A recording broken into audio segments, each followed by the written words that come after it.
Hi, Ruth. Just getting ready here. Hi. Hi. Yeah, you got a crowd, huh?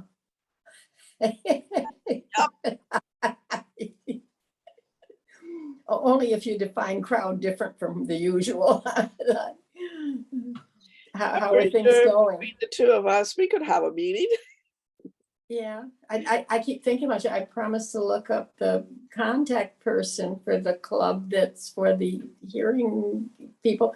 And I couldn't remember the lady's name. I still haven't found it, but I'm going to send it to you. I really will. I mean, it's like, I think the connections are the way to make it work.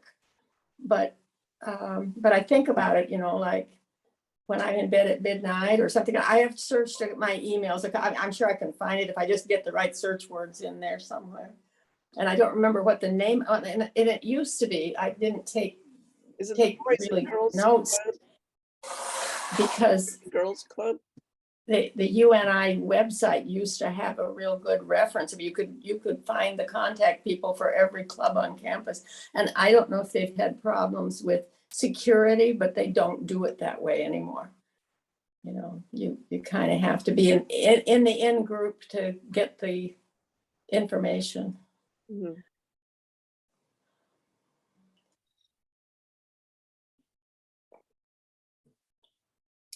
Welcome, Amelia. Did I meet you before at the ADA celebration and not realize it?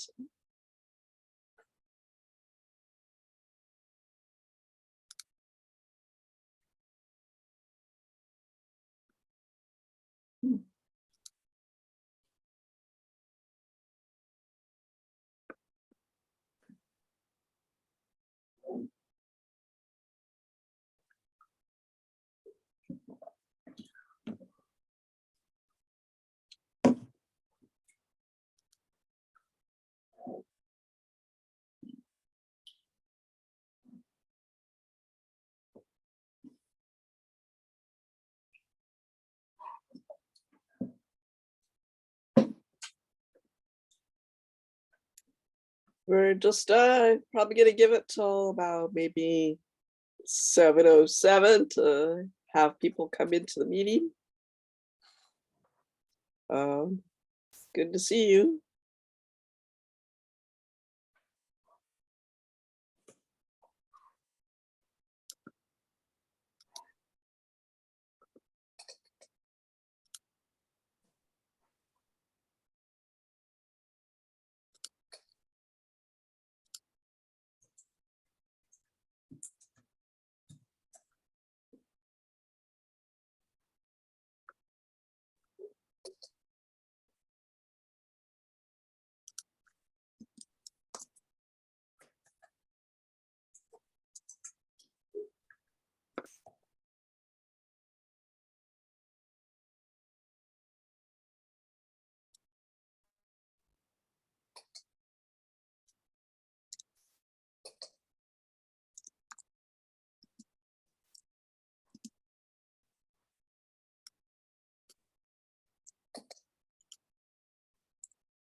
I keep saying this every time I have a meeting, but I need some kind of waiting music.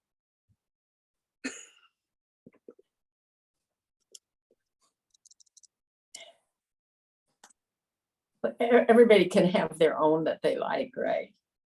And sometimes years ago, I'd be waiting on hold and the music didn't suit me and I would have liked it quiet so I could just read till somebody picked it up and wanted to help me, right? Calling a business or something.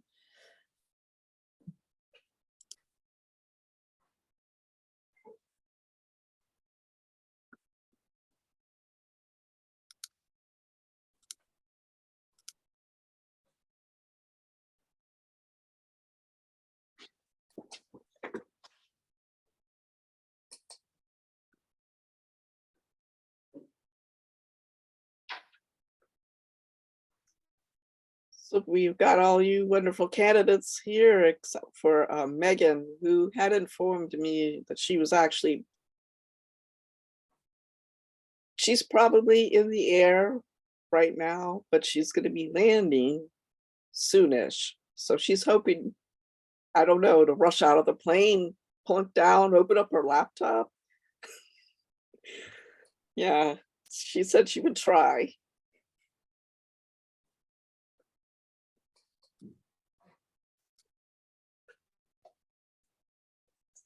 I'm gonna remind someone on a text that we're having our meeting. They happen to like a reminder.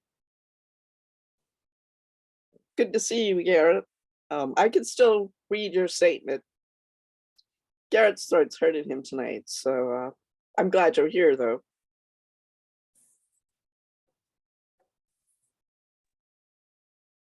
Always gonna be here, but it's just I don't know, my shoulder is really, I don't know, I haven't been sick in a while, so it's one of those things.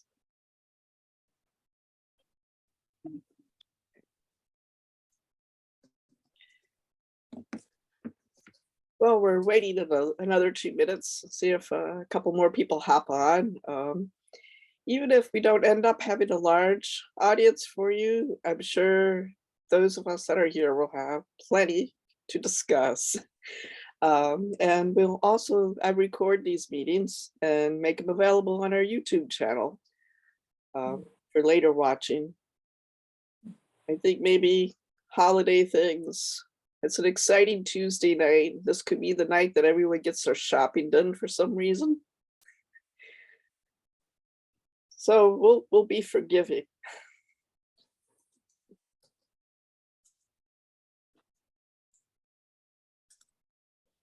Just don't pay them, Julie. Pay who? No, just don't pay them for coming since they aren't here, right? And then pay the rest of us double.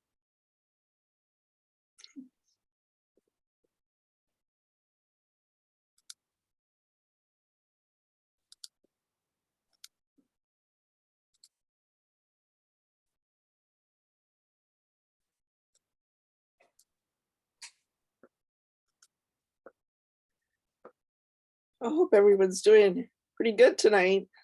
I'm not stressing out too much over the holidays, honestly. You know, kind of learn to let some things go and, you know, just enjoy the fact that we're all getting together with family, hopefully safely, hopefully family that isn't sick right now. But I hope all your plans are going well for the holidays. Yeah, I quit doing that, you know, like stressing. I mean, I don't know how much I stress, but we lived away from the family here in Iowa. So it was like when my siblings had kids and stuff, you know, shop and package up stuff and get it mailed in time to get there and stuff. But in 1968, when I was 28 in Flagstaff, Arizona, there was a big snowstorm that lasted a week. Every day for a week, they said 4 to 6 inches of snow. And every day for a week, it snowed a foot. Well, after a few days, of course, the streets were closed and the snowplows just went in front of ambulances and fire trucks. So I sent postcards to the family and just said Christmas would be late, sat down and played with the kids and realized that it didn't mess anybody else up. So it didn't matter, right? And I couldn't imagine, thinking that the presents that I sent to them suited any better than the ones they sent me, because a lot of times I hadn't seen their houses or anything, didn't know what their kids had already. My brother would say, oh, just send a shirt from Penny's or Sears and we can exchange it, but that's a mess for everybody. I often end up sending Happy New Year cards to people. Well, or solstice, the tilt of the axis of the earth is the reason for the season, and the reason for life on Earth. The temperature of the earth would not be suitable without the tilted axis.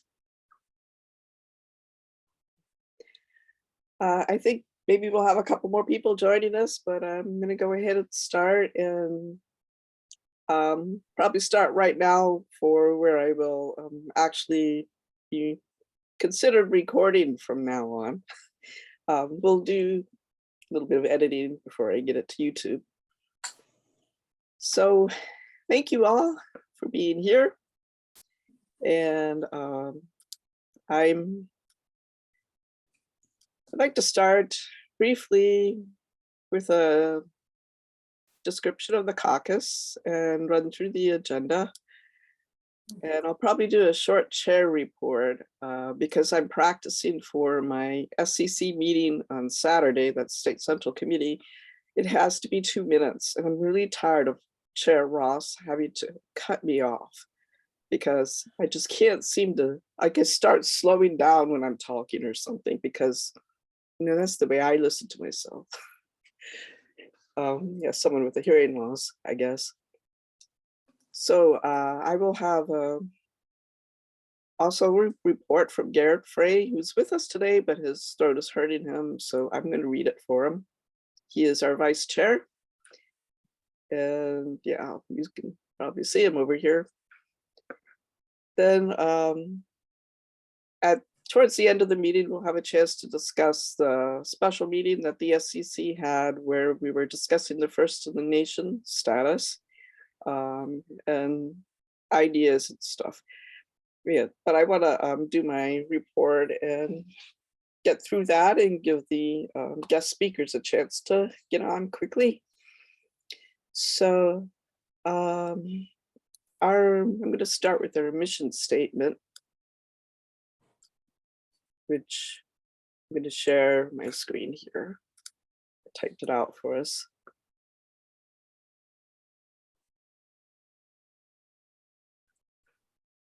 I don't see it. I have to do something here.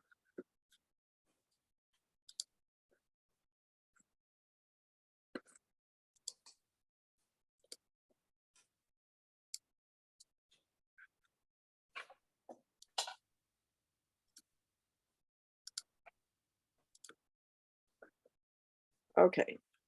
Can you see that screen there? Mhm.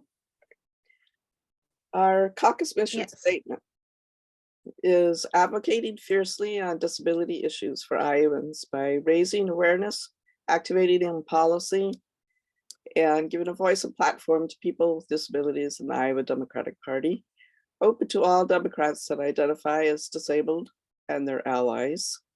And I should mention that anyone of any party can attend a meeting, but voting members are asked to be registered Democrats. We do a ballot by email if you wish to become a member. And you just need to let me know if you'd like to do that. And in terms of this election season, one of the biggest things that I kind of noted and learned from this election season was when Sarah Young Bear Brown, who is deaf, she's the chair of the Native American Caucus, she requested ASL for her county auditor's office for voting. And at first, the auditor determined, with the Secretary of State's help, since they were providing written materials, they were in compliance with providing sufficient accommodations. But Gretchen Brown Welch, or Wage, who works at the Iowa Attorney General's office, and she's a disability advocate, she was also alerted by Sarah, letting someone more in. So she was alerted by Sarah as well on needing ASL for the auditor's office. And Gretchen works for the Iowa Attorney General, Tom Miller.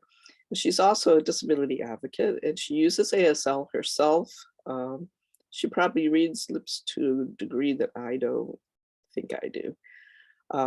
She said legally she is really good at working out the ins and outs. She's actually a human trafficking, what do you call it? someone who works with that whole concept of human trafficking with the Iowa Attorney General's office. So she knows that even disability rights lawyers are misinformed on what constitutes sufficient accommodation for someone who needs ASL. ASL is Sarah Young Bear Brown's first language, and written language is considered a second English language. So actually, it's the person with a disability that should be able to say what kind of accommodation is sufficient for them. And it should be that person's main language. So a translation to ASL is technically what they should be providing, but many, even disability rights lawyers, don't understand that written materials for a deaf person is actually second language accommodation, which isn't right. And it should be the person with disability that determines what is right. So in this story, I was kind of mediating between the IDP, which was informed of this, and Gretchen, not mediating exactly, but helping communicate. So the IDP didn't really know what they should do, and Gretchen, I think, secured ASL for Sarah Young Bear Brown to have at the county auditors. This is Potawatomi County, because that is where Council Bluffs is, where Sarah lives, and where the Iowa School for the Deaf is, because her daughter goes there. So I think Gretchen was able to secure ASL, and I think the auditor's office is paying for it.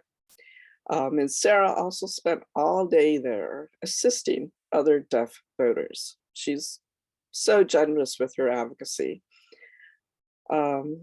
So that's just the big example that sticks out to me of what I was called upon, what our caucus was called upon to protect people's right to vote, especially. Whatever we can do to assist. So that was probably the most memorable call I got this election season. For those just joining me, hi Ed, and hello Madeline too. Just briefly, I'm going to be doing my chair report and then Garrett's vice chair report, and then we get right into the speakers. And another person coming in.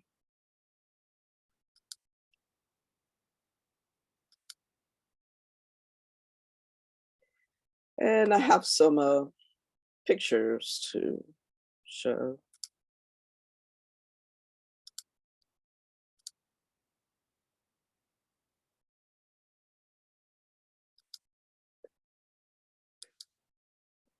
So Jordan, I know you're just coming in, so I'm doing my chair report right now.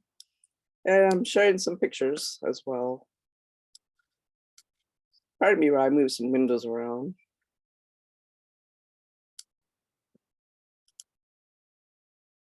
Okay. The caucus had a table, the annual Johnson County ADA celebration. This is the Ped Mall. And I especially want to thank the Johnson County Dems and Elinor here for letting me know in real time that I could get up there and speak if I wanted to. I also enjoyed hearing from other disability activists. Pardon me, I'm glad I'm getting this worked out now, because obviously the FCC, can you see that, the new one, the table? Okay, just the Disability Caucus table there. And another activist who was very moving to listen to.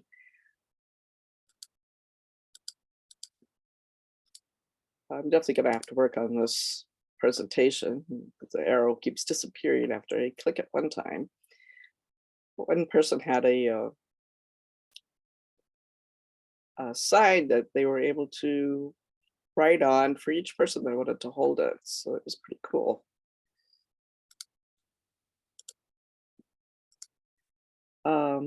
So we were supposed to have a registration drive, but it was kind of eclipsed by the fact that we were across from the county auditor's table. I didn't end up actually citing anyone to register to vote, but it's understandable, right? And I got to try out the accessible voting machine and signed up some more people interested in joining the caucus.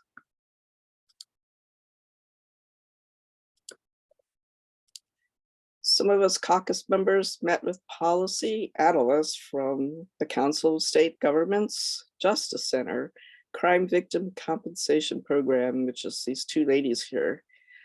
We were asked to brainstorm on barriers to people with disabilities who are seeking or should seek to apply to this fund. The fund covers some expenses related to violent crime, including medical care, counseling, lost wages, funeral expenses, and other things not covered in any other way.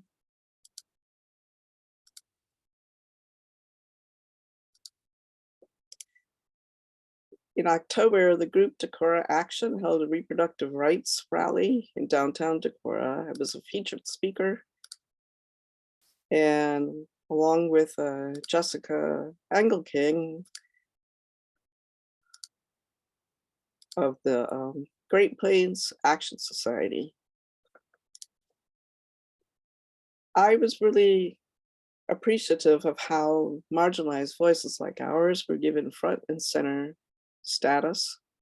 And part of my talk was on how it is really the most oppressed among us that have led the way and out of necessity had to do the most to affect change.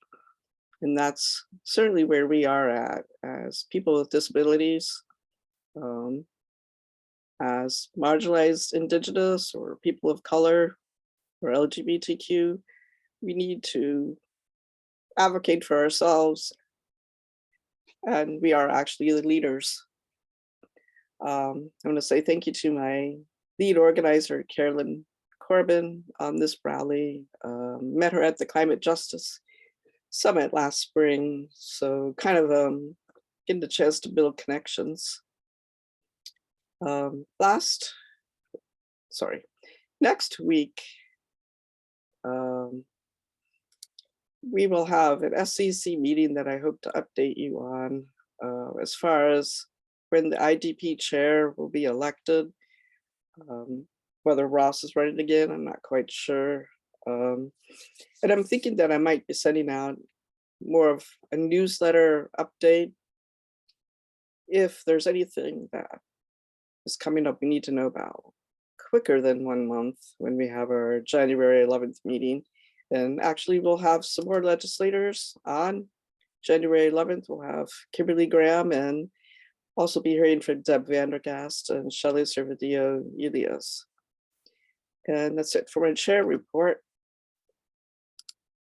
I'm going to read Garrett's vice chair report right here.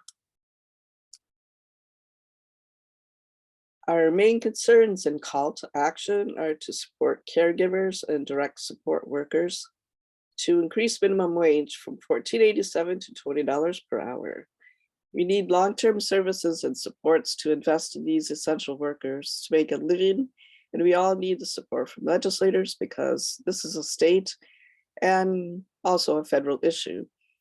I have been working with the director of Medicaid, Liz Matney, and she has asked me and us to speak, email, and contact House and Senate members for Health Policy Oversight Committee members, as well as Health and Human Services Appropriations Committee and Human Services Committee members.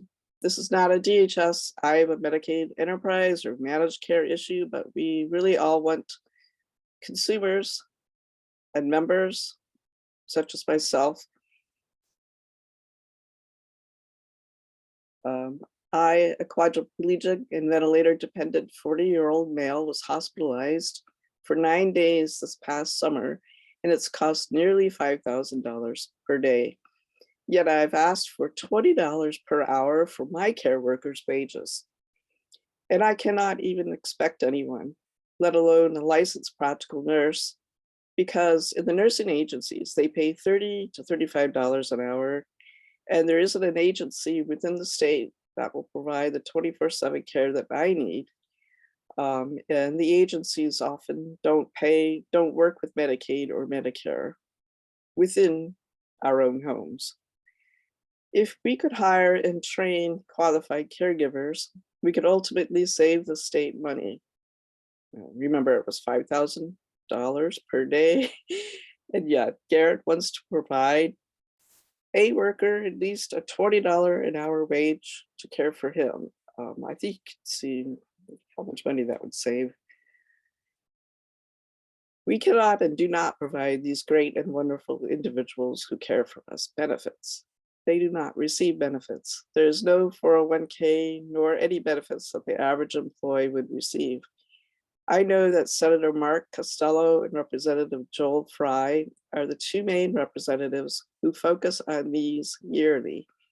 But I would like to collaborate and work together with as many on simply increasing the wage for us to receive adequate and appropriate care. For many years, my in-home care nursing made $15 an hour, but the wages have not increased since the 80s and 90s.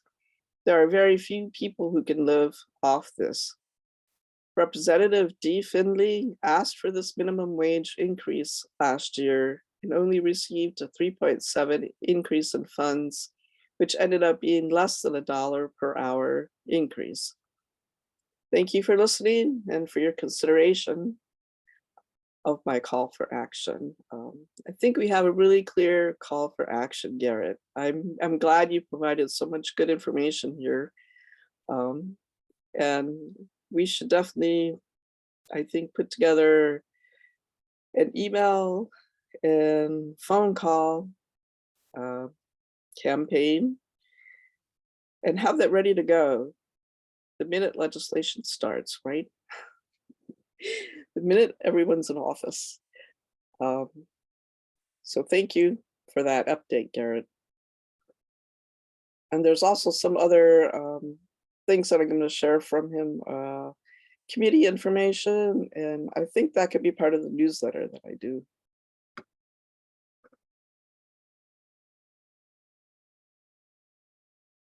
And I wouldn't have been opposed to someone telling me that I've been sharing Garrett's email this whole time, but that's okay.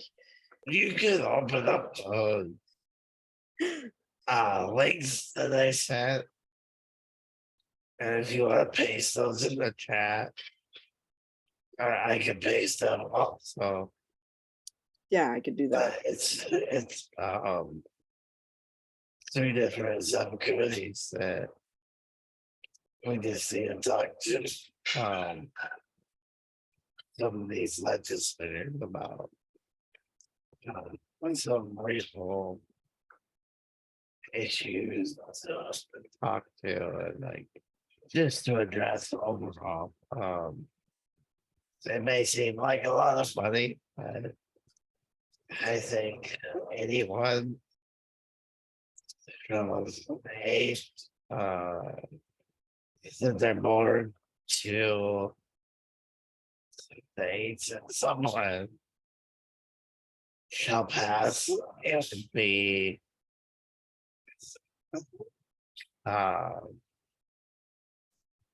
less expensive in the long term for the state to pay a livable wage to someone rather than paying the extraordinary cost.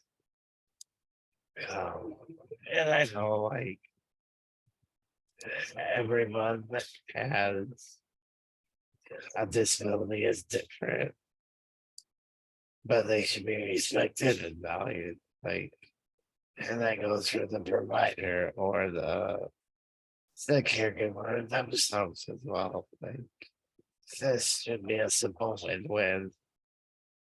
But I know nothing is easy, but just something to consider, think about. But yeah, I thank you so much. Just for being here means a lot.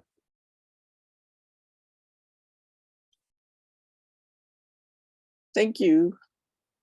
I just got a text message from someone with Megan Srinivas, who unfortunately is not going to be able to make our meeting. She's still flying through the air, and as a result of a delayed flight now.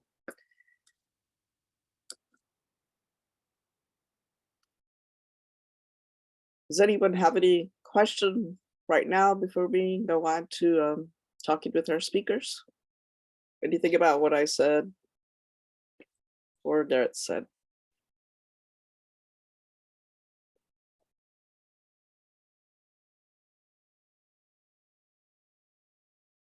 Okay.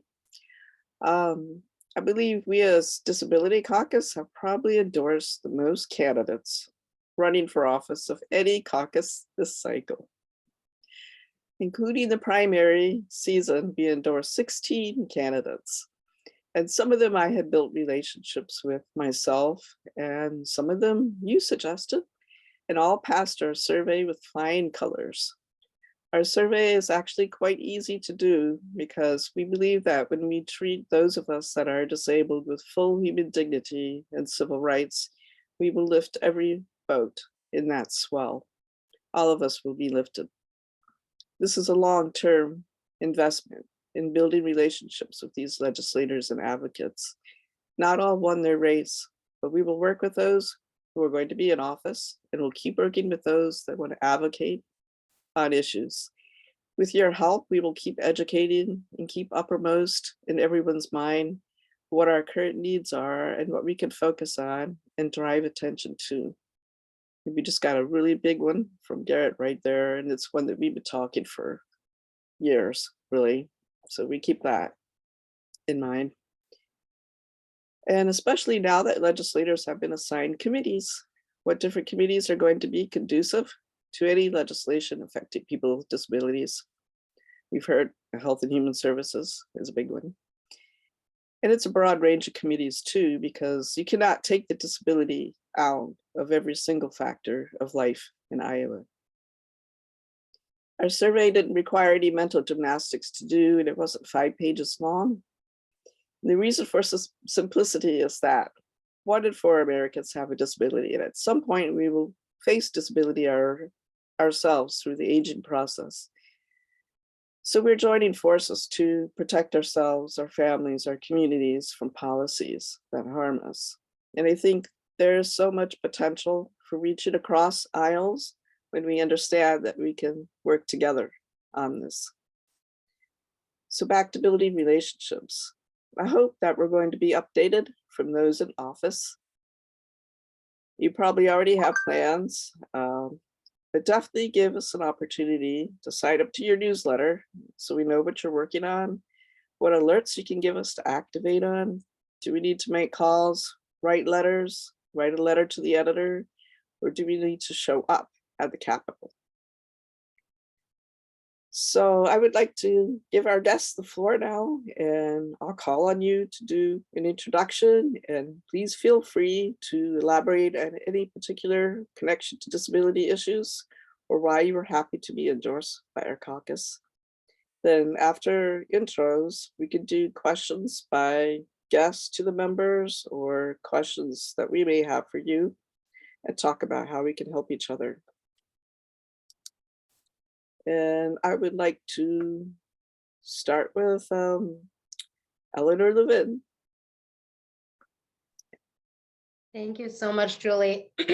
I am truly so excited to be here. I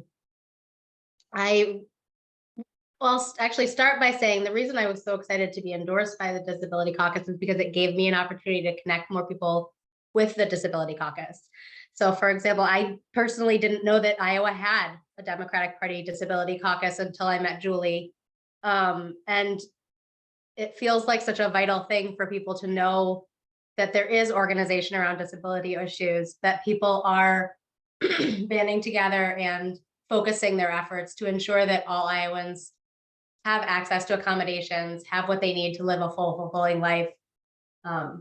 I have many people in my family and in my friends group who deal with life-altering disabilities on a daily basis and have for their entire lives, or who have, since traumatic events, changed their lives dramatically. And just finding out that y'all are here and working was really motivating to me and continues to motivate me. So I look forward to being an ally and hopefully to finding more opportunities to get the word out and connect more people with what you all are doing.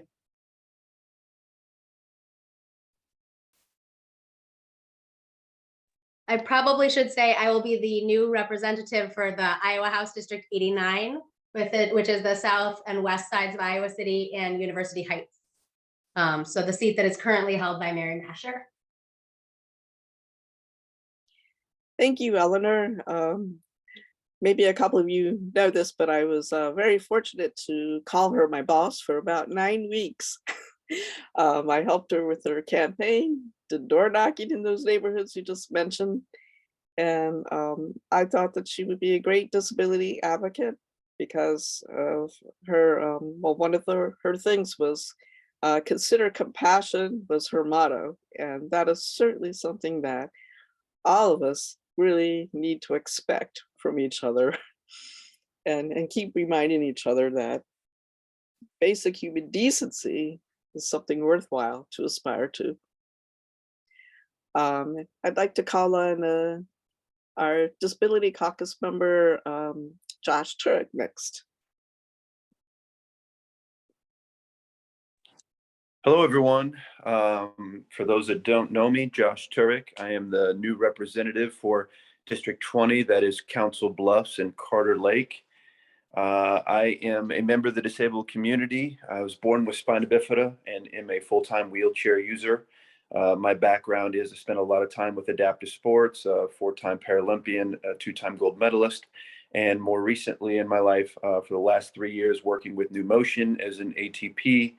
And actually, it was in working with New Motion and dealing with the MCOs on a daily basis and seeing, the egregiousness and the denial rates in the space for mobility devices for the disabled population that probably inspired me to run.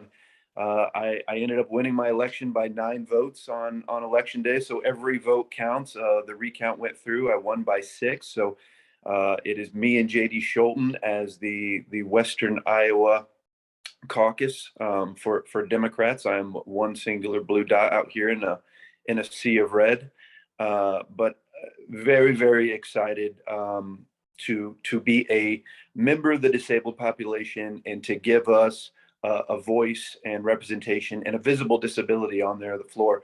Already 2 weeks ago, I was already up at the Capitol. For those of you that have been there, it's a gorgeous 19th century building. I think it's the prettiest building in all of Iowa, however, not completely accessible.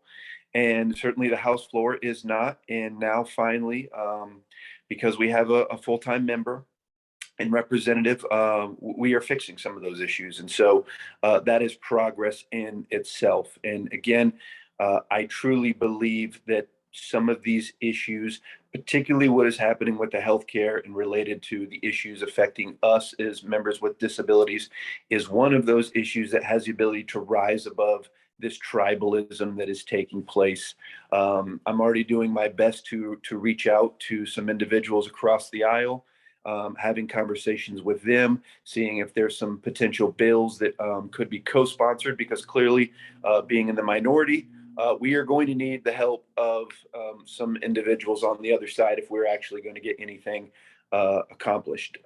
What I wanted to do by coming on here today is one, make sure that you guys know that I am up there, I am available, I will be 100% fighting my committee assignments, and I got a lot of what I wanted. I will be on Health and Human Services, I will be on Human Resources, I'll be on Environmental Protection, I will be on Economic Growth and Technology.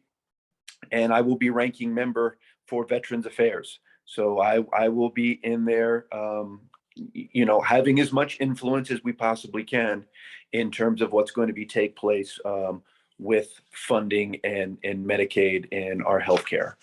So again, very, very excited for that. I wanted to ask you guys for some of your ideas on some potential bills to sponsor. Some that I've already thought about putting out there is one, trying to outlaw any sort of medical supplies that contain cancerous carcinogens. I think that that's a common sense bill. Another is what I'm kind of terming a work without worry bill, but it is not the one that reflects exactly what the national work without worry bill is. That would basically be to, in some way, grandfather in everyone or capture everyone that would be on Medicaid for your health care and still allow you to work. I know now that the limits are very, very strict in terms of, assets of 12,000 or, only $800 per month. I would like to see that any individual that would like to work that is permanently disabled has the ability to keep their health care through Medicaid if that's what they prefer to do.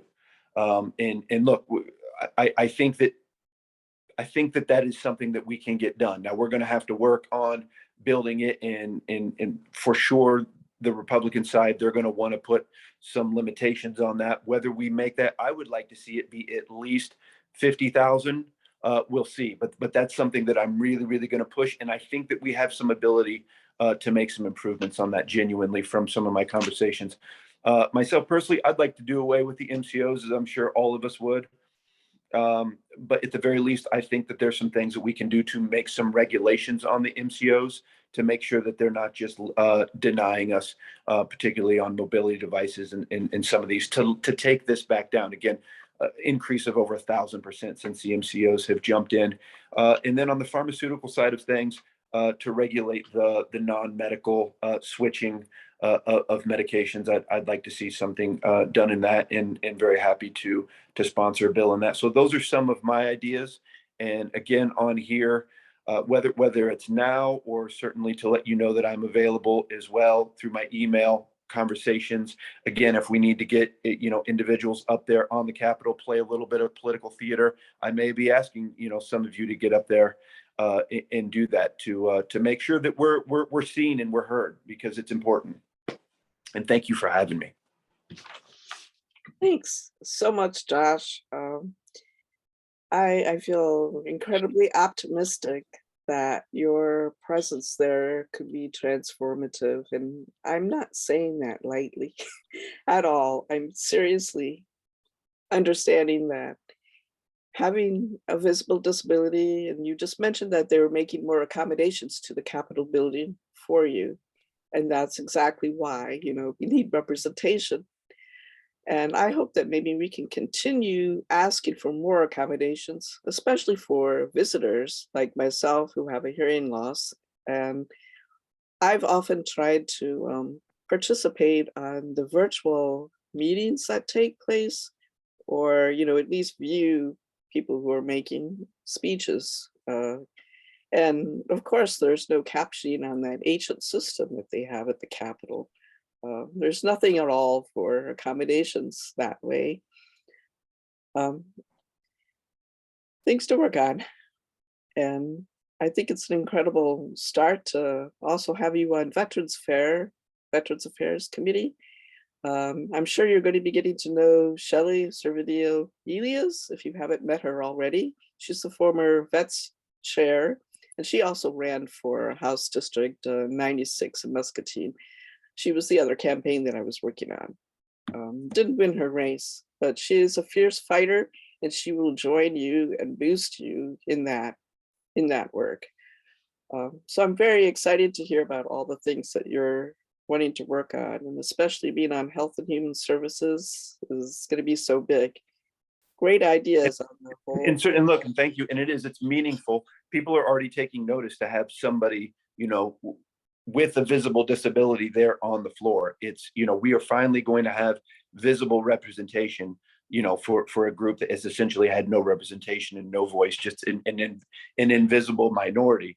And again, you will have me up there. You will have my ear. I will be up there actively fighting every single day. And any idea, I'm absolutely ready to listen and work on and sponsor bills. So I want the interaction. Mhm. And you mentioned some political theater, and I instantly knew what you were talking about, because I think that combined with my interest in art activism and making a visual display of something, which I've done before, I've made a 20-foot banner and a 10-foot banner. And, there could be so many potential ways to make our presence known, whether it's showing up in maybe 25 other people in wheelchairs entering the Capitol. Certainly would be a bit of political theater, but and even the visual aspect of having signage and all of those things. My mind just is kind of going overdrive right now with some ideas, so I'm excited about that. I would like to call on Tony Amsler, who's with us, and he's a Disability Caucus member. He ran for House District 66. Could you remind us where that is, Tony? You bet, Julie. I certainly can. Hi, everyone. Tony Amsler. I'm from Monticello, Iowa, in Jones County. My district 66, to help people remember, they just sing off Route 66. And we were going to have a theme music for the campaign, but it didn't really happen. That is all of Jones County and Jackson County over here in eastern Iowa, with the exception of Makokata, which is the largest town in Jackson County, and lots of Democrats. I was unsuccessful in that campaign, but I wanted to take Julie's offer of attending tonight to thank you for the endorsement. Had an opportunity to talk with folks about disabilities in a number of places where it was small groups or individuals in terms of, why are you running?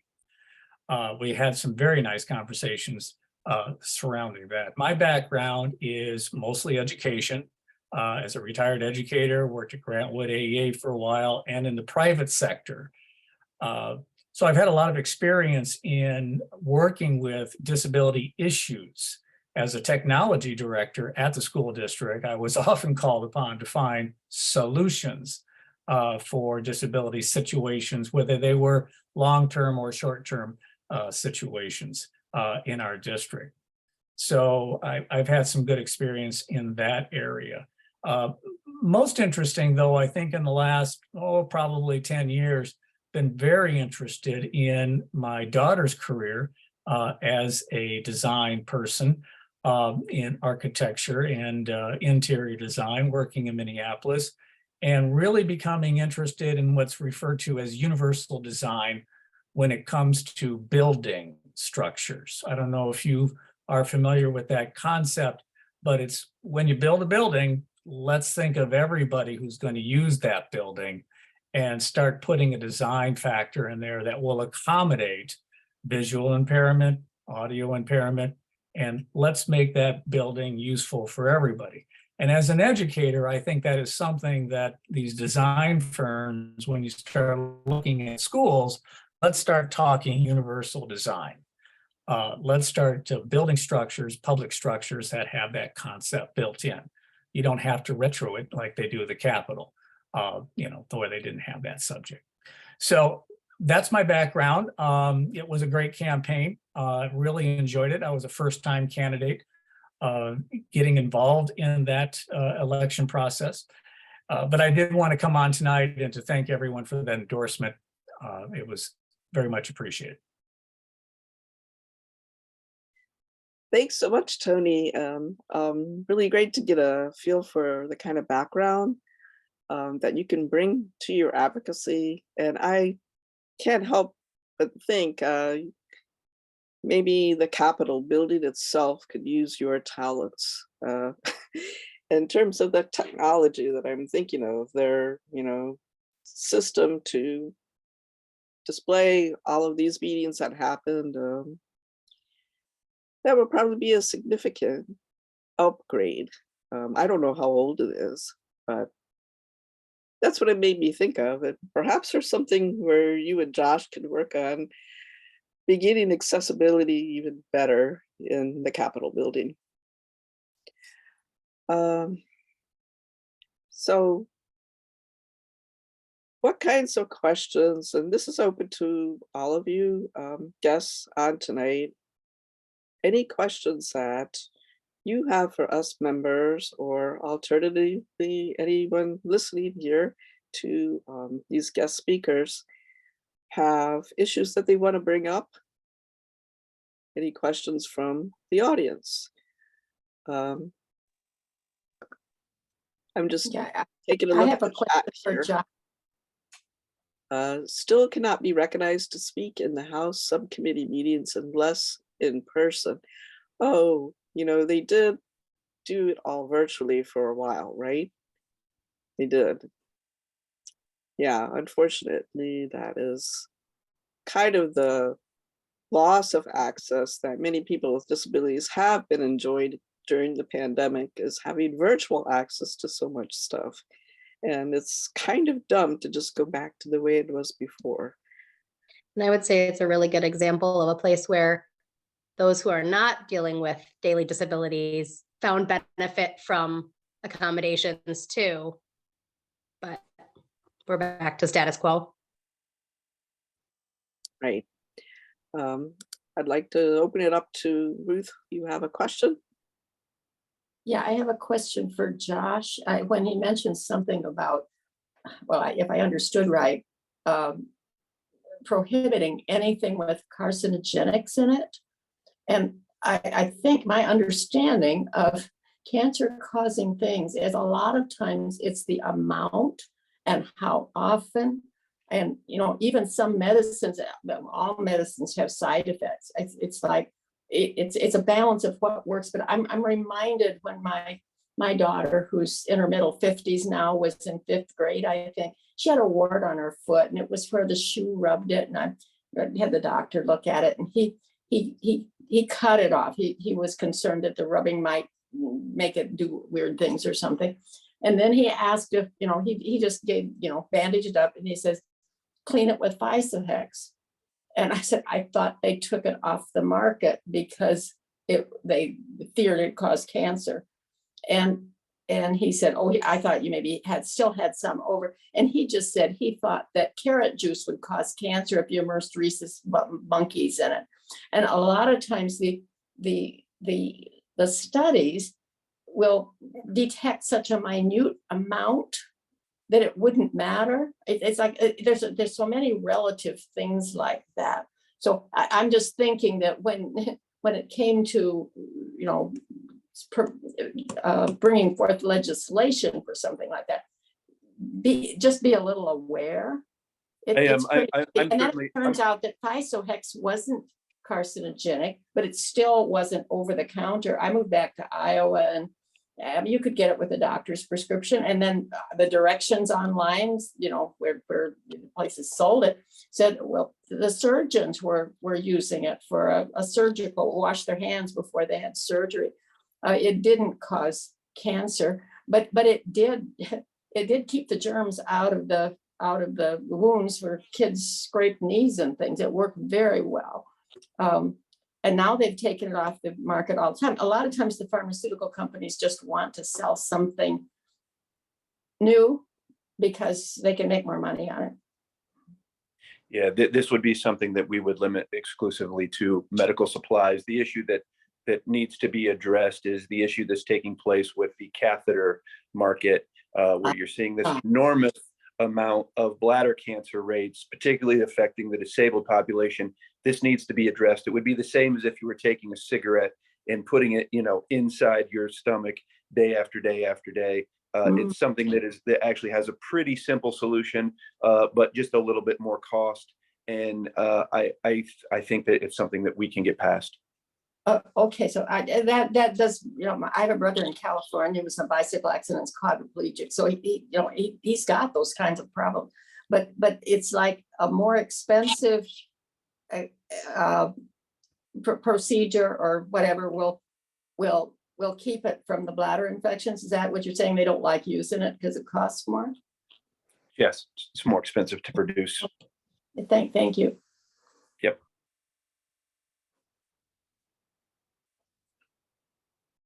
Thanks. How about we have a question from one of our guest speakers? Is there something that you would like to ask our group here?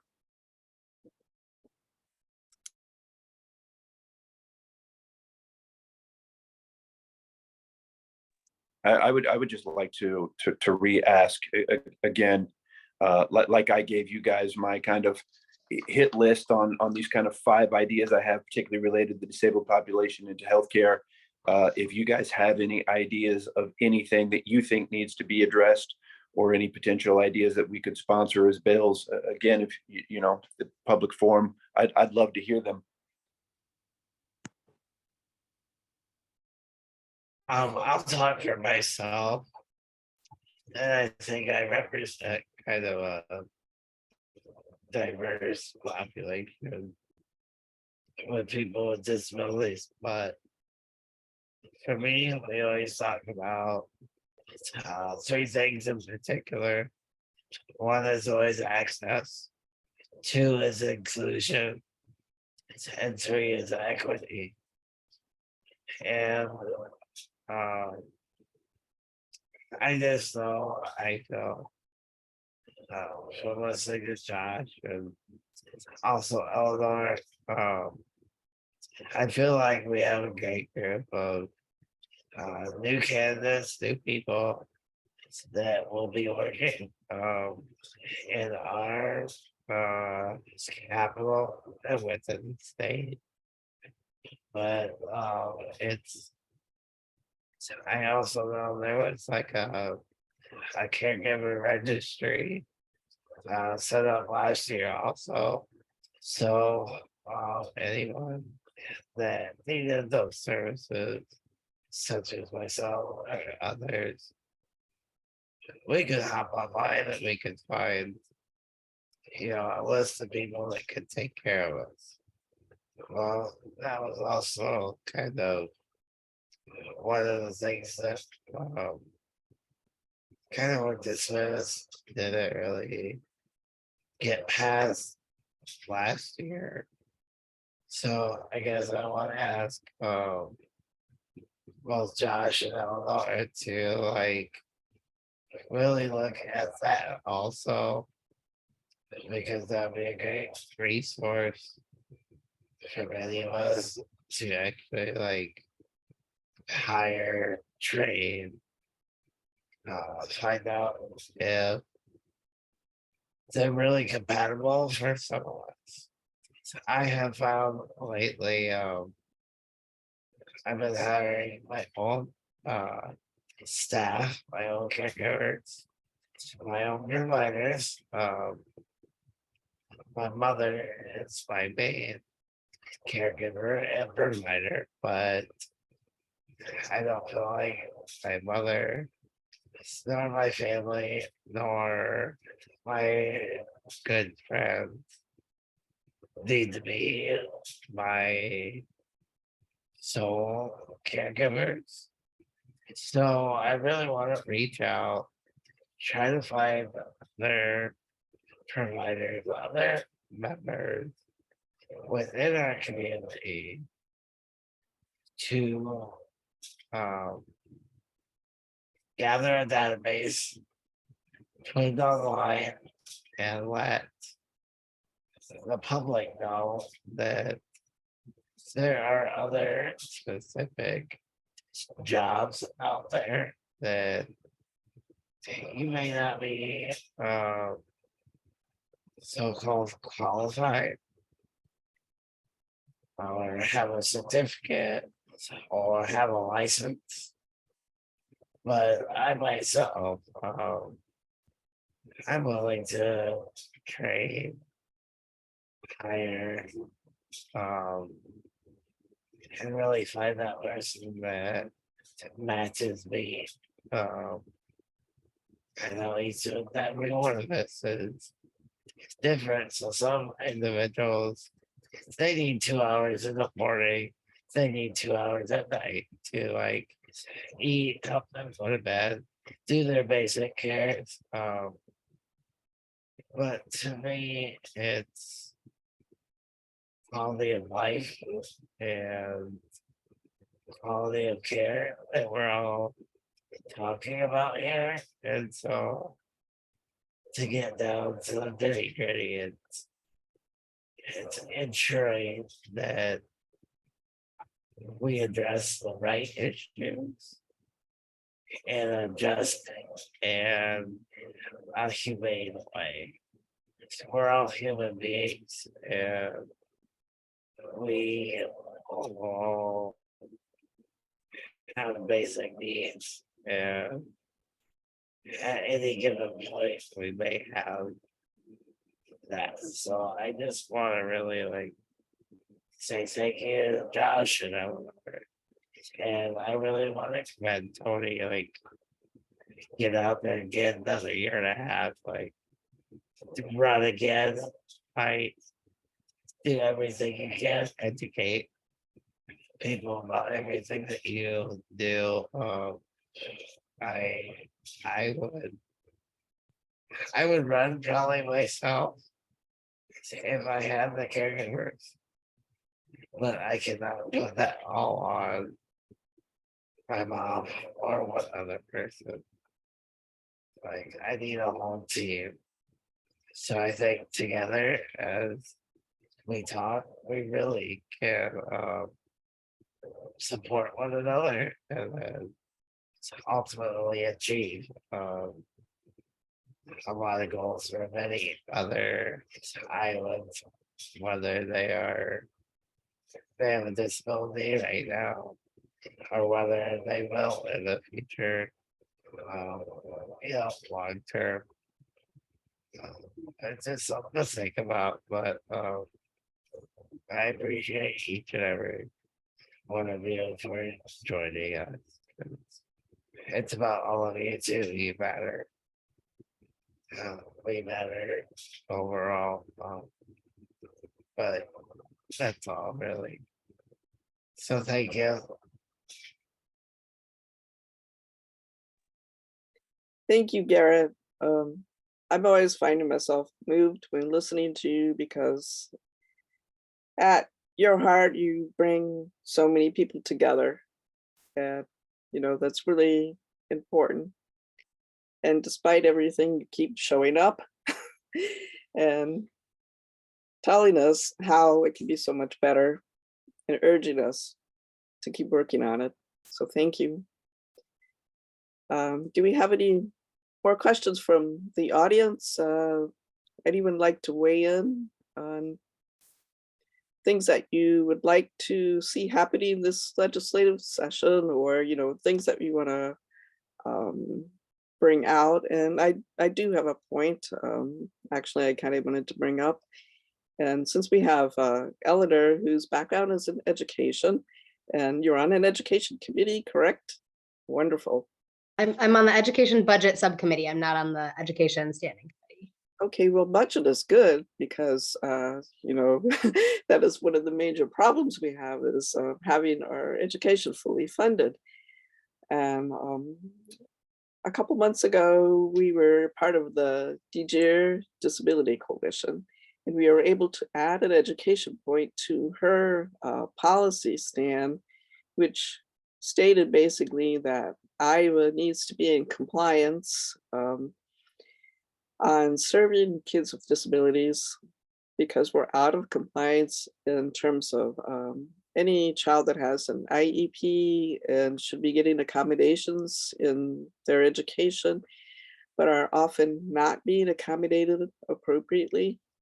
And so the Department of Justice has determined that Iowa is out of compliance for the 5th straight year in serving our kids with disabilities.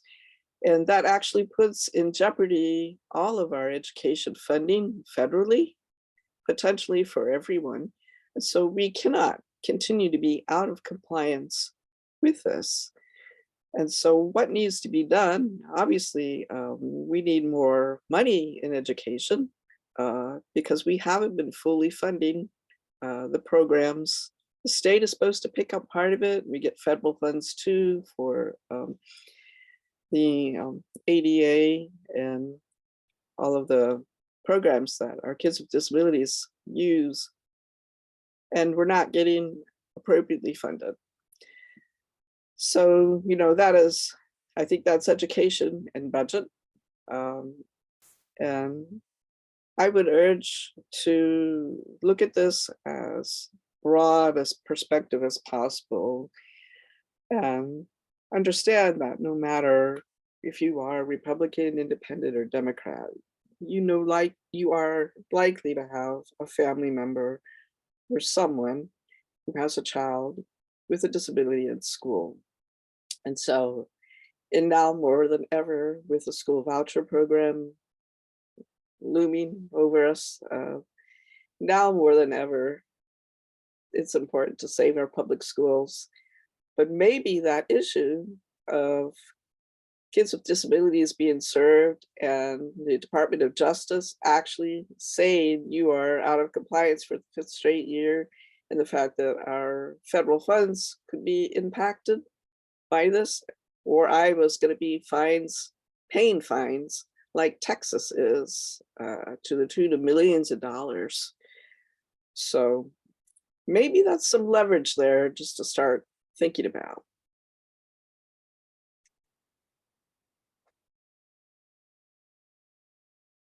Anyone have anything more to add on that, or have another question or concern?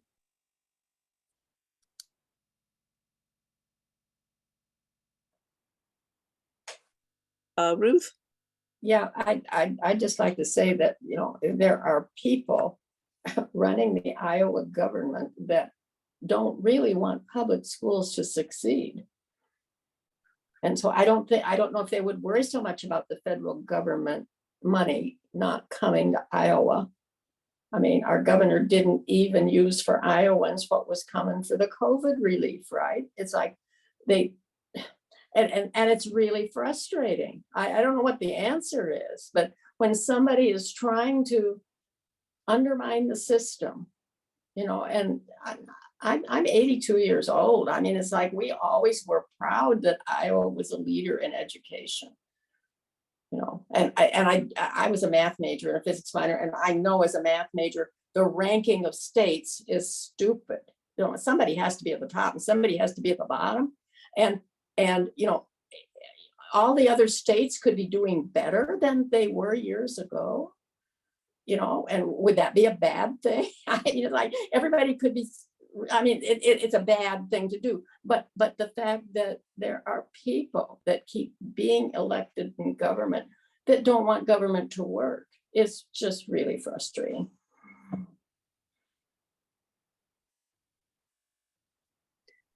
Well, I think the answer to that is we just simply have to make more noise, and we have to show how big a group of it is here in Iowa that actually care about our public schools. And that is organizing, that is coming together on that issue.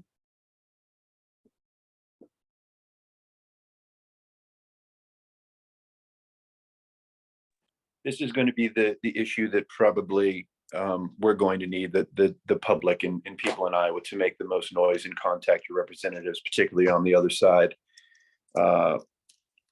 It's a virtual certainty that, with there being now multiple education committees and subcommittees, that this voucher bill is not going to get stopped in committee. There is going to be, an up or down vote on the floor. And this is, I just had a meeting yesterday with Representative Segrist and the education board for Council Bluffs school boards.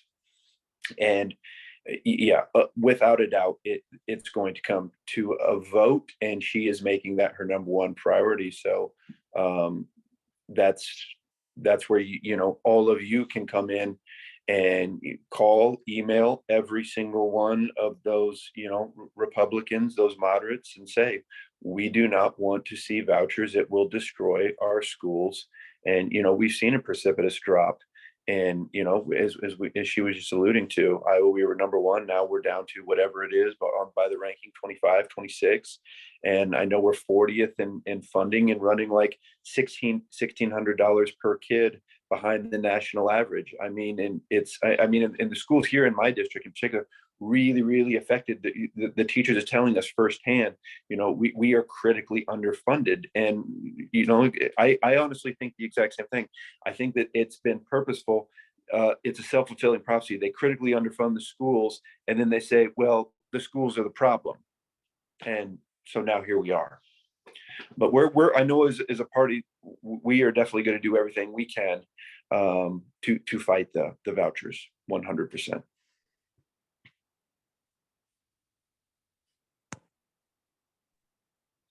Well, and in some other countries like France, even colleges are all public. It makes a difference. I mean, it's a more efficient system, put it that way, if everybody does the same and you aren't duplicating services. But I was growing up a long time before I realized that after the civil rights bills were passed in the 60s, that the people who wanted the segregated schools in the South just started public or private schools and didn't fund the public ones. So some of us that cared and wanted things fair, kind of once the legislation is passed, think we fixed it, and it isn't fixed. So I didn't worry about those things for a long time because I suppose they were fixed. I think a lot of us have been feeling recently like, didn't we already fight this fight? I thought this was already settled.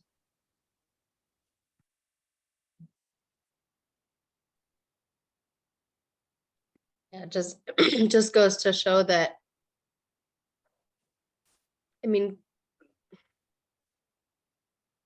underestimated groups is what I'll say. Underestimated groups are not the sole individuals impacted by poor decisions. They're just the ones who feel it the fastest and who see the most grievous impacts of bad decisions that hurt Iowans.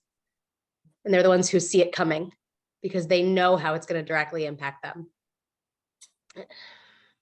There are so many arguments against private school vouchers. I mean, you can come at it from the angle that Representative-elect Turek was just talking about in terms of, well, of course, our public schools are struggling. We've been dramatically underfunding them for going on a decade at this point. You can also go on it. So the solution shouldn't be take more money away. The solution should be add money to the system.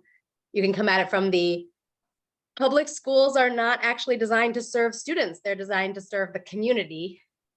And so that's why we fund them with community funds. And public schools are required to educate every student, as opposed to private schools that can selectively remove students or not accept students with no oversight. I could get on a bit of a soapbox about this one, so I'll leave it there. You're absolutely right. And those private schools can just turn away students with disabilities because it will cost them too much to accommodate. And so right there you have a big discrimination problem. And also the reason for our public schools existing is to having worked in both public and private education, there is such even in public schools, an assumption that individuals dealing with disability, especially severe physical and visible disabilities, are not going to be able to do what their same age able-bodied peers can do mentally. And it's just, when you already are dealing with that in the public school system, and then you see how much more dramatic that mindset can be and how much more limiting that mindset can be when you don't have the legal requirement to educate every kid to the best of your ability, it's just wrong. And it's hurtful to the entire city, to the entire state. And And right now, some school districts are not doing a very good job of educating the kids with disabilities, and other school districts that have more resources are able to do it better. So there's a lot of inequity happening all over the place. Um, And some of it is the expectations in the first place. I went to one-room country school through 8th grade in the 1940s and 50s. And the teacher worked with where the kid was. I mean, a lot of times I was the only one in my grade much of the time. But my brother, younger brother, had asthma, and he missed 6 weeks of school one winter. But it wasn't like he didn't pass. It's like sometimes the teachers don't work individually. They just say the kid is behind, and you can't just skip stuff. It builds, especially something like mathematics. It builds on what you already knew. But the expectation that somebody has to learn a certain thing by a certain age is a mistake. And a lot of times the kids are pegged as being behind, so they think they're dumb and they can't, the whole expectation thing is wrong. And then they can't learn, and they're not dumb. I have worked tutoring through the years ago with well, it was a Black child in Flagstaff, and I was working with the phone company at the time, but I like teaching math and whatever. She just finished 8th grade, and she knew the basic stuff. But the teacher was from Tennessee, was good in algebra. I asked, because she went from D's on her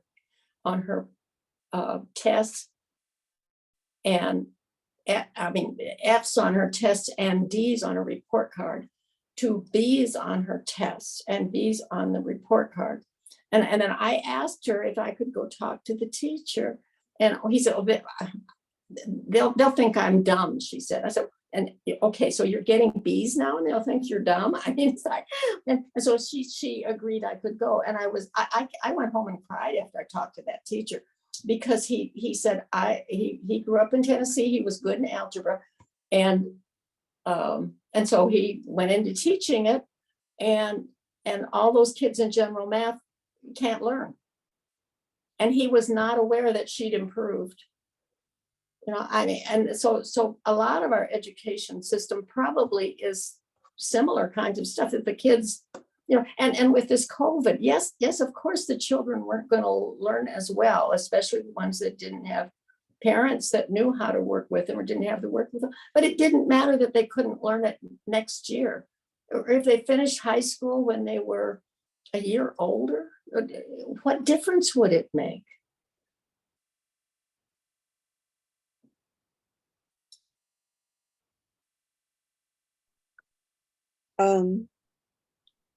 I just thought of something that I wanted to remember to mention.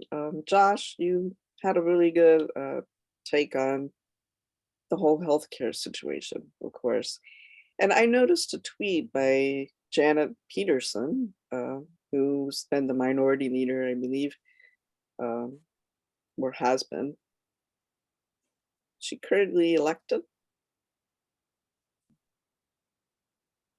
Anyway, she tweeted. Currently in the Senate.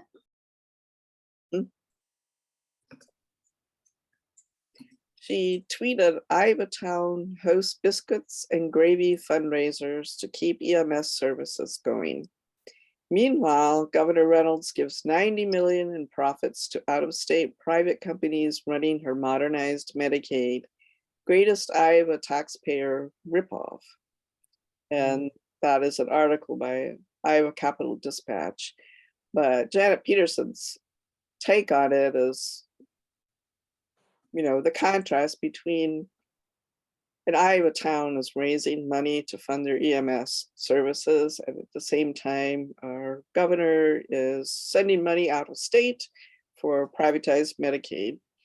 And that's a ripoff because, as we know, with Rob Sand auditor report, Medicaid has many, many problems, denial of services and all of that stuff.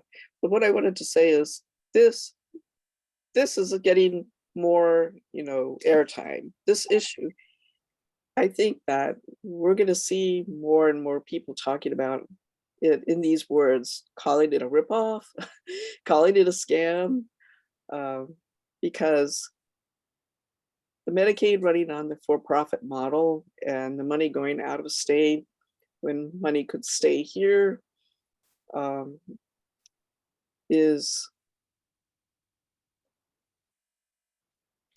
the contrast is extremely disturbing, that she brings up. And I think that even if we reform the system with Iowa Department of Public Health and Iowa Department of Human Services, now become one agency and are working on a couple of reforms that are going to help people with home health services or whatever.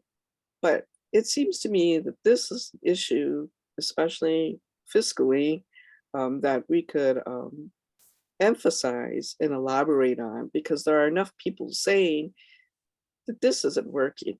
Even if you start trying to do some of these reforms, which are going to take years to really make a difference to people, because we have such a long list of people who need services on Medicaid. So why not push now and take advantage of this moment where people are starting to wake up to what privatized Medicaid has been doing to many people and families. I don't know. I'm just kind of seeing an opportunity. When I saw her tweet, I was like, well, that's interesting. More and more people are understanding this because people are talking about it. And Well, they're seeing the data, and the numbers don't lie. yeah, Like I mentioned, 1,000% increase in denial rate in the last 5 years. There's no way that that's not a direct correlation, and that's what it is. It's a failure of the MCOs. And look, people are going to talk about it because we're going to be up there talking about it on a daily basis. We're going to make sure that there's being noise made, and that it's constantly being brought up and on the forefront. And I agree with you that this is a great opportunity for us to get something done in this space. Mhm. And that's, reaching across the aisle too. That's really your choice right now as legislators coming into a super majority of the Republican domination. It's extremely hard place to be, but a lot of people got you there, and a lot of people are in this fight with you. So we're here to advocate beside you. I guess that's kind of what I wanted to say. Yeah, along those same lines for me. I know we tried to do this in a couple letters to the editor and whatnot, but for me, it's also human resources and workforce development about some of these issues as well, because Walmart, Burger King, whatnot, fast food restaurants, and especially like these manufacturing companies, they have some way to actually appropriate dollars to those people when they can make more money per hour, whereas if someone needed services or the supports as a disabled person, as an elderly person, as a child, we have to incentivize and help out people within the community, no matter where it is. Here, like the rural areas, I know are suffering. a lot also, but I know even I live in Lake County, but it's receiving those resources first. And a lot of people aren't even educated on how to apply for services. And it's just there's many different areas which it gets to be so complex and so like frustrating and confusing. But I think it all can be simplified. It can be managed a lot better. That's just my opinion, but I'm working towards a lot of different things. Josh, I'll be talking to you more. Illinois, I will reach out to you as well. But I think we just need to keep on brainstorming, coming up with solutions, and really doing our best to still have hope and to achieve all of our goals.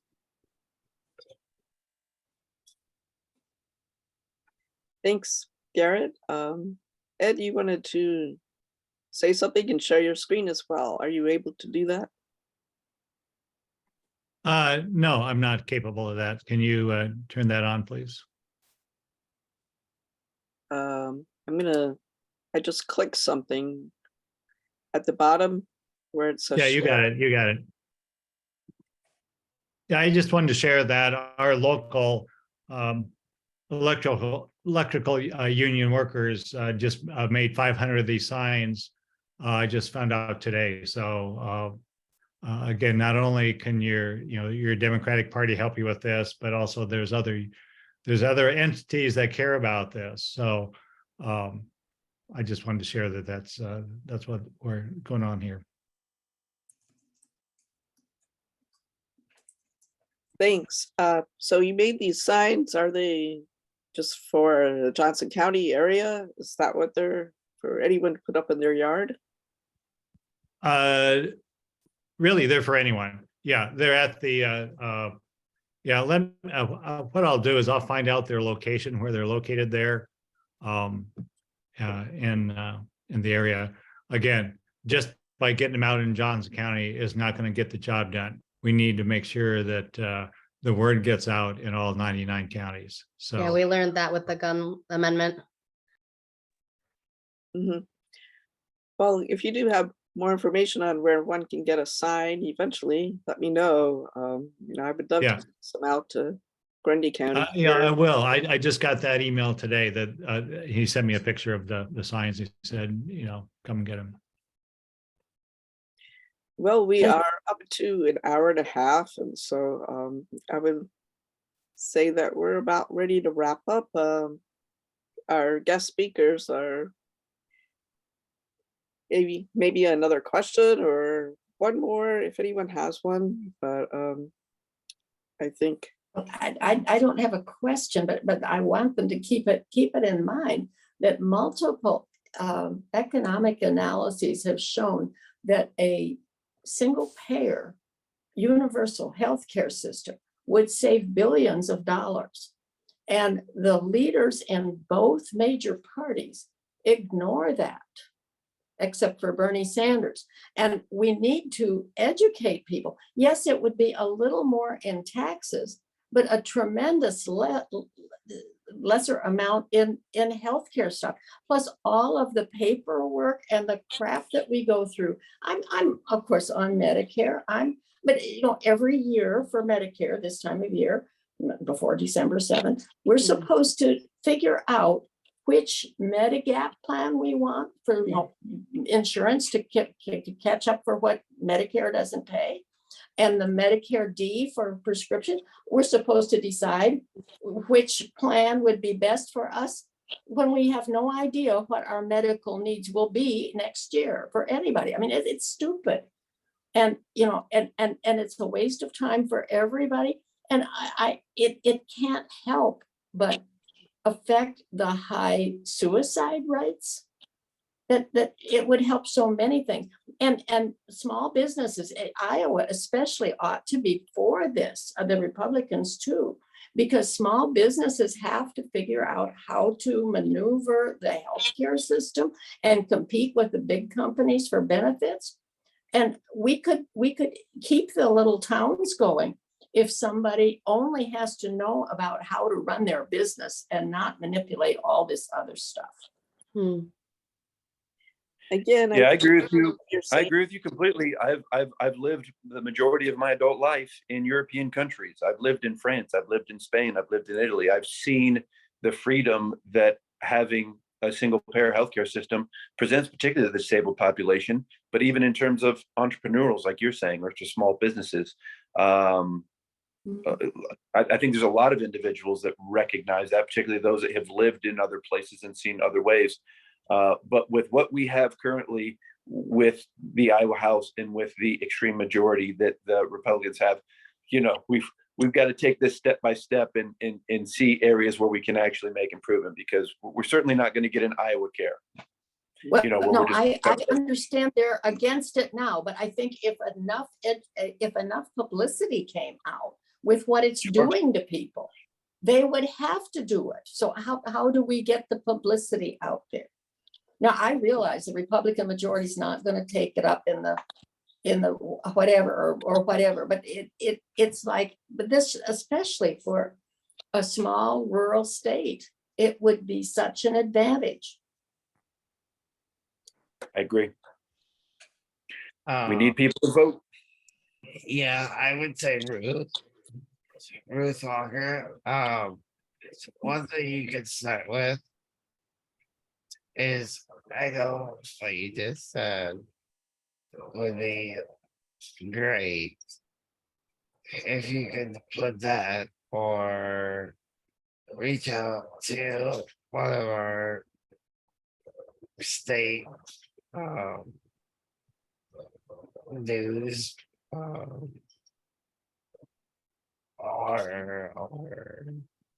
like put it as a letter to the editor. I think that would be a start also. But I feel the same way you do. I've done a lot of research about different states around our whole entire country. And I still haven't seen one state where it's beneficial for either Medicare, Medicaid, or anybody that really has the right terminology or right benefits that fit anyone. So I agree with you. A single payer healthcare, or whatever you want to call it.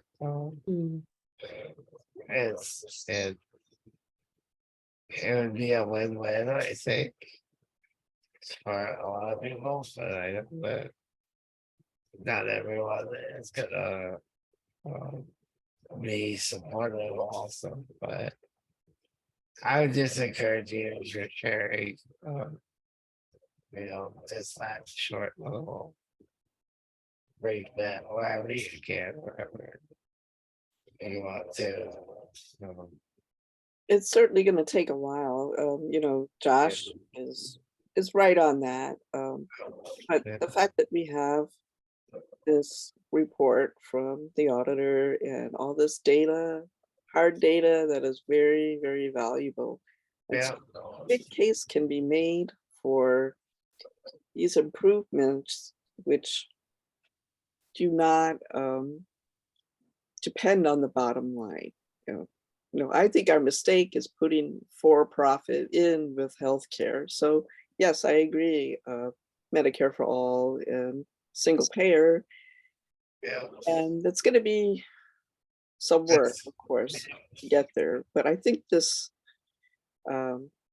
start here where we have some really good data and some people that are obviously concerned about that and the financial aspect of it, as well as all the people that have lost or been denied services, the human trauma that is happening as a result of this program being in a shambles, being in this situation.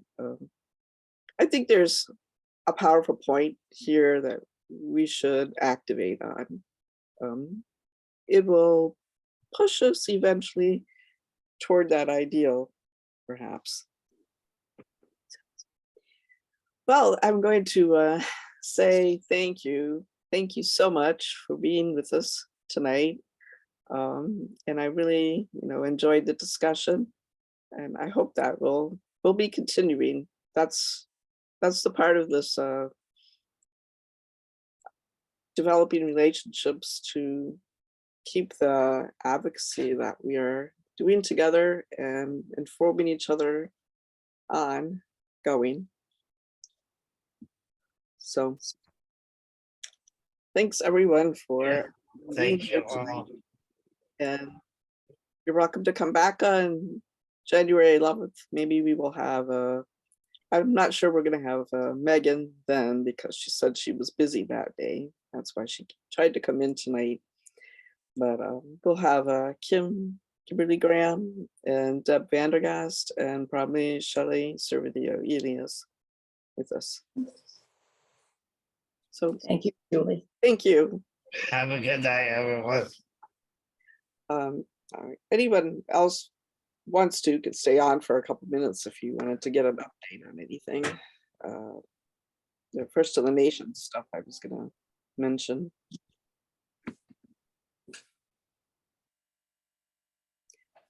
So we had an SCC meeting, and I'm going to officially end our recording because we're off our agenda now.